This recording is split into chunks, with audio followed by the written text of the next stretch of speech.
परी राजकुमारी।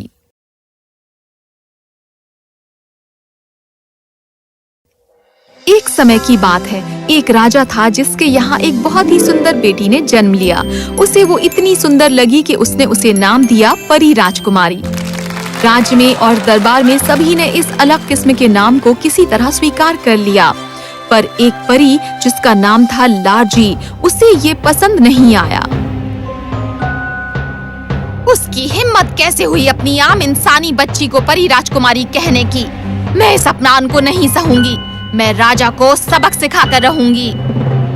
तो जब परी राजकुमारी अभी 8 साल की ही हुई थी, लार्जी प्रकट हुई एक बूढ़ी औरत के रूप में और उस बच्ची को अगवा कर लिया। जब वो महल के बाग में खेल रही थी, वो परी राजकुमारी को एक बहुत सुंदर महल में ले आई और उससे वहाँ काम करवाया अपनी सेविका के रूप में। परी राजकुमारी, पर अब से तुम इस आग की चौकसी करोगी कि ये आग फिर कभी ना बुझे। अगर ये बुझती है तो मैं तुम्हें लारकोनी दरिंदे के पास भेजूंगी इसे लाने के लिए। और लारकोनी को बहुत पसंद है इंसानों को पत्थर में बदल देना। कई साल बीत गए। परी राजकुमारी एक बहुत ही सुंदर जवान लड़की के रूप में बड़ी हुई। एक दिन वो महल में एक फव्वारे के पास से गुजर रही थी, जब अचानक उसने देखा कि बहते पानी में एक इंद्रधनुष बन रहा है। वो वहाँ उसे देखने के लिए खड़ी हो गई और एक आवाज ने उससे बात की। परी राजकुमारी, मैं अब कुछ सप्ताह से तुम्हें इस महल में देख रहा हूँ। थोड़ा रुककर मेरे साथ बात करने में तुम्हें ऐतराज तो नहीं होगा? क्या तुम ये इंद्रधनुष हो? हाँ, मैं ही हूँ। इस महल की परी बदला लेना चाहती थी मेरे पिता से, जो एक राजा हैं। तो उसने मेरा अपहरण कर लिया और मुझे यहाँ से बहुत दूर एक महल में सालों तक रखा। और अब वो मुझ पर एक भयंकर सम्मोहन डालना चाहती है, तो वो मुझे यहाँ से ले आई बिना मेरे शरीर के। मैं केवल इंद्रधनुष के 7 रंगों के जरिए ही बोल सकता हूँ। ओह, मेरे पिता भी एक राजा हैं और परी ने मेरा भी अपहरण किया था। जब से मैं यहाँ आई हूँ, मैं कभी भी किसी और से नहीं मिली। मैं भी। जब से उसने मुझे अगवा किया है, मेरा शरीर एक जादुई मुद्रा में है। मैं अब तुमसे इसलिए बोल सकता हूँ क्योंकि मेरा शरीर यहाँ नहीं है। मैंने भी कई सालों तक किसी से बात नहीं की है। क्या हम दोस्त बन सकते हैं? हाँ, मुझे ये बहुत अच्छा लगेगा। कोई बात करने वाला हो तो कितना अच्छा लगता है। पर वो भयंकर सम्मोहन क्या है जो वो तुम पर डालने वाली है? मुझे पता नहीं।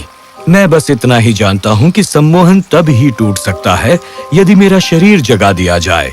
पर मुझे ये भी पता नहीं कि वो महल जिसमें मैं सो रहा हूँ वो कहाँ है। मैंने बस लार्जी को यही कहते सुना है कि वो महल लारकोनी दरिंदे के किले के पार है। वैसे तुम कितने साल की थी जब तुम्हें यहाँ लाया गया? इस तरह रेनबो प्रिंस और परी राजकुमारी हर दिन मिलते, अपना दुख दर्द साझा करते हुए, एक दूसरे को तसल्ली देते हुए, एक दूसरे से हंसी मजाक करते हुए, ये बहुत अरसे तक चलता रहा और उनके बीच प्रेम बढ़ता रहा। परी राजकुमारी इस भयंकर सम्मोहन के बारे में बहुत ही चिंतित थी, जो लार्जी रेनबो प्रिंस के ऊपर डालने वाली थी। क्या तुम जानते हो कि लार्जी तुम पर सम्मोहन कब डालेगी? नहीं। लार्जी हमेशा अपना महत्वपूर्ण सम्मोहन साल की 5वीं पूर्णमासी के दिन डालती है, जो अब बस 3 दिन दूर है। मैं कोशिश करूंगी कि उस महल में जाकर तुम्हें जगा सकूं। प्रिय, हमें तो ये पता भी नहीं है कि वो महल है कहाँ। इसके अलावा तुम्हें लारकोनी दरिंदे की गुफा से गुजरना होगा उसके लिए। और ये जादुई सम्मोहन है। हम तो बस आम इंसान हैं। तुम उसे कैसे तोड़ोगी? मैं तुम्हें नहीं जाने दे सकता। ये बहुत खतरनाक है। मैं तुमसे अनुमति नहीं मांग रही, समझे तुम? मैं इस विचार को भी बर्दाश्त नहीं कर सकता कि तुम मेरे लिए अपना जीवन जोखिम में डालो। और मैं भी इस विचार को सहन नहीं कर सकती कि तुम्हारे साथ कुछ भयंकर होगा। देखो, मुझे पता नहीं कि ये कैसे करना है, पर मैं कोशिश किए बगैर हार नहीं मानूंगी। हम ये जानते हैं कि वो महल जहाँ तुम्हारा शरीर सोया है, वो लारकोनी दरिंदे की गुफा के पार है, तो वहाँ मैं जाकर ही रहूंगी। नहीं, वो दरिंदा इंसानों को पत्थर में बदल देता है। कृपया बस यही मेरे साथ रहो। मैं लार्जी से कैसे पूछूं कि वो मुझे दरिंदे की गुफा का रास्ता बताए? हाँ, मुझे असल में पता है कि मुझे क्या करना है।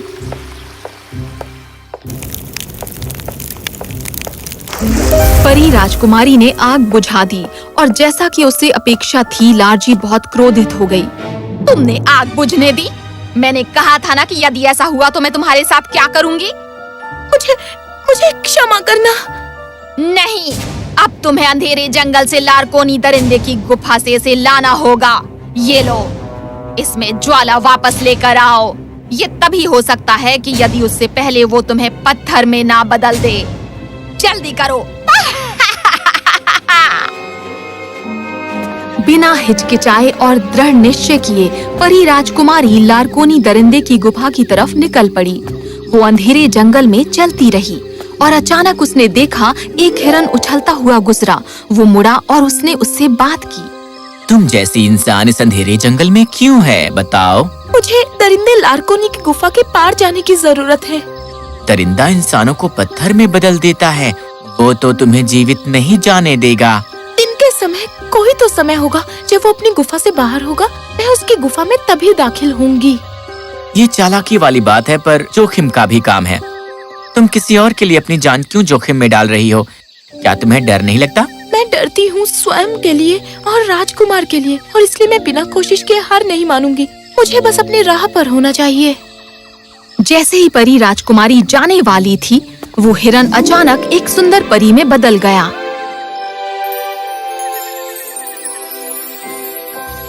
मैं तुम्हारे साहस की दाद देती हूँ परी राजकुमारी, और मैं तुम्हारी मदद करूंगी।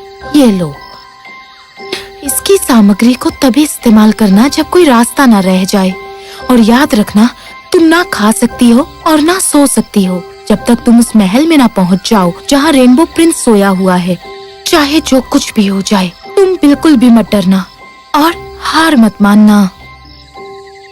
बहुत बहुत धन्यवाद। मैं वही करूंगी जो आपने कहा। परी राजकुमारी अपनी राह पर चल पड़ी। उसे लारकोनी दरिंदे की गुफा मिली और कुछ पेड़ों के पीछे छिपकर इंतजार किया उसके बाहर जाने का। कुछ समय बाद उसने जरूर देखा कि वो जंगल में निकल पड़ा है, तो वो गुफा के अंदर भागी गई उसे पार करने के लिए। जब अचानक उसने अपने पीछे एक जोरदार शैतानी दहाड़ सुनी। तुमने सोचा तुम मेरी गुफा में दाखिल हो जाओगी और मुझे पता नहीं चलेगा? कृपया मुझे जाने दो। इतने बढ़िया पत्थर के टुकड़े को जाने दूं? मेरे और करीब मत आना। कोई और उपाय नहीं बचा था। उसने अपनी थैली में अपना हाथ डाला और उसे निकाला जो उसके अंदर था। अचानक वहाँ एक बहुत ही तेज रोशनी की चमकार हुई कि दरिंदा अंधा हो गया और परी राजकुमारी उस गुफा से दौड़कर आगे बढ़ी।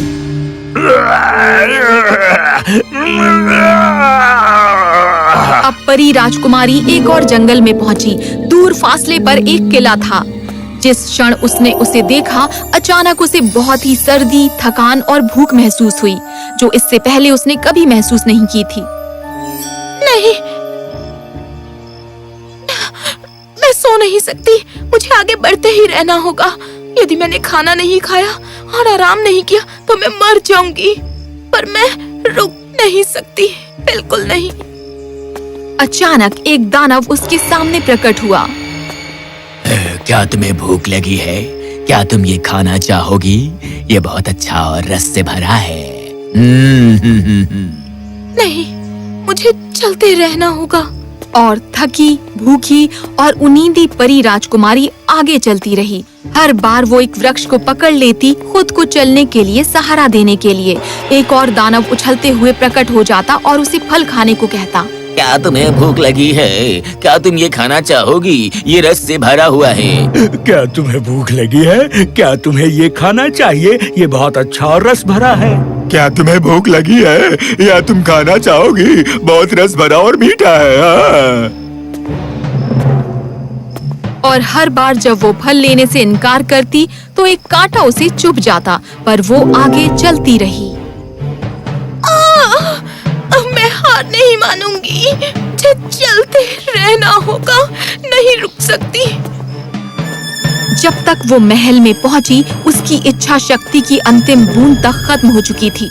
अंत में वो वहाँ पहुंची, पर दरवाजे बंद थे। उसने ताला तोड़ने की कोशिश की पर तोड़ ना सकी। उसने एक बार फिर से थैले की सामग्री बाहर निकाली और उसे अपने हाथ में एक चाबी मिली। उसने उसे ताले में डाला। तुरंत वो खींची चली गई एक आलीशान कमरे में। उस कमरे के बीचों बीच रेनबो प्रिंस का शरीर पड़ा था गहरी नींद में। क्या ये राजकुमार है? वो राजकुमार के पास गई और उसे झंझोड़ा। वो टस से मस ना हुआ। हाँ, मैं इसे कैसे जगाऊं? ये एक जादुई नींद है और केवल जादू ही इसे तोड़ सकता है। उसने थैला खोला और वो निकाला जो कुछ भी अंदर था। ये एक छोटी सी वायलिन थी जिसने अपना आकार बढ़ा लिया और एक बहुत ही सुंदर धुन बजाई जो आज तक किसी ने सुनी ना होगी। एक धुन जो नकल कर रही थी सूर्योदय और चिड़ियों के चहचहाने की। राजकुमार हिला और अंत में जाग गया। परी राजकुमारी, मेरी प्रिय, तुम मुझ तक पहुंच गई। मैंने तुमसे कहा था कि मैं कोशिश किए बिना हार नहीं मानूंगी। तुमने अपनी जान जोखिम में डाली मेरी जान बचाने के लिए। तुमने मुझे बचाया।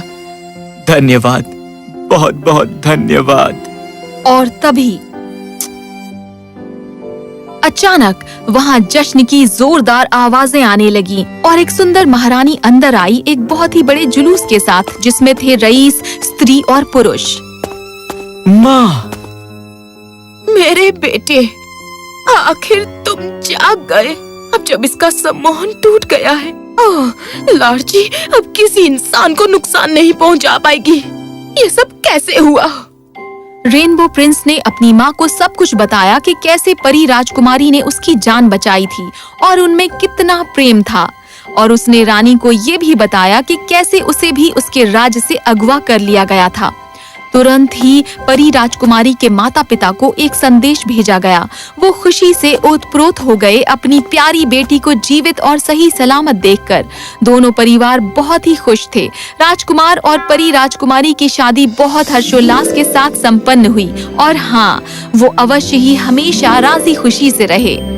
ये कहानी बस ये बताती है कि तुम क्या कर सकते हो यदि तुम कभी हार ना मानो, और कृपया उस पर ध्यान लगाए रखें कि अपने सपनों को कैसे साकार करना है।